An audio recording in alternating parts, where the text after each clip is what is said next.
When I was a child and people would say, do you want to be a doctor or engineer? I would say I wanted to be Indira Gandhi. I grew up in India till I was 17 and then went to Mount Holyoke in the US, graduated in economics and mathematics. Went to work for JP Morgan as an investment banker, first in New York and then in London. And in 2009, I quit and came back to India and joined grassroots politics. Today I am the General Secretary of the All India Trinamool Congress. Simple answer, no. No. Every single person in my life thought it was the stupidest thing I was doing.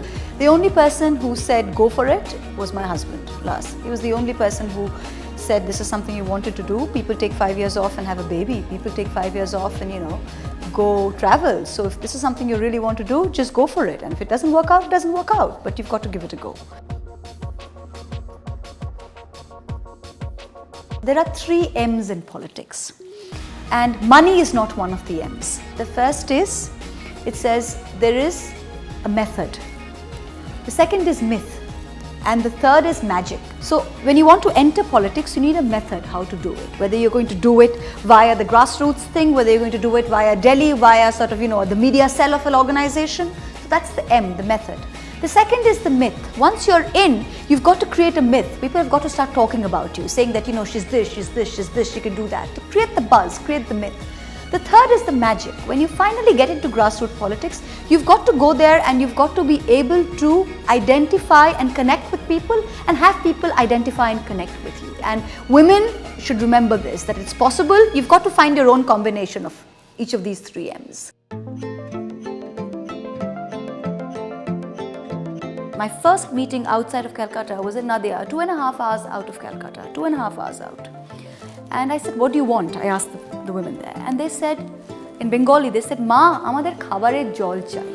Which is they want drinking water because everything in that area was arsenic affected. All the children had black teeth. All the adults have black teeth. So can you imagine 65 years after independence, 2.5 hours out of Calcutta, all people want is drinking water.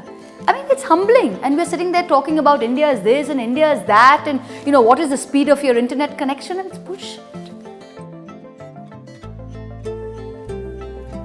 Women's issues are important, but all issues are important. So, when I'm talking about the poor, when you see absolute desperate poverty the way we see it, you can't go there and say you're man or woman. It's just a human being who's not getting enough to eat. So, yeah, women's issues are important, but before that, you've got to deal with just food, sanitation, roads, education, all of these issues are important for every single one of us. So women's issues are important. Of course, rape is important. Of course, women's education is important. Of course, women's empowerment is important. But I think in India right now, the bar is so low that you really have to start from scratch. And those issues encompass everybody.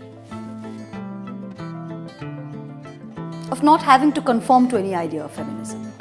Of letting me be what I am, even if that may be conforming to a traditional idea of masculinity, so be it. I consider myself to be a strong woman. If that's being a feminist, you can interpret it like that. I don't think of myself as a feminist. I think of myself as a humanist.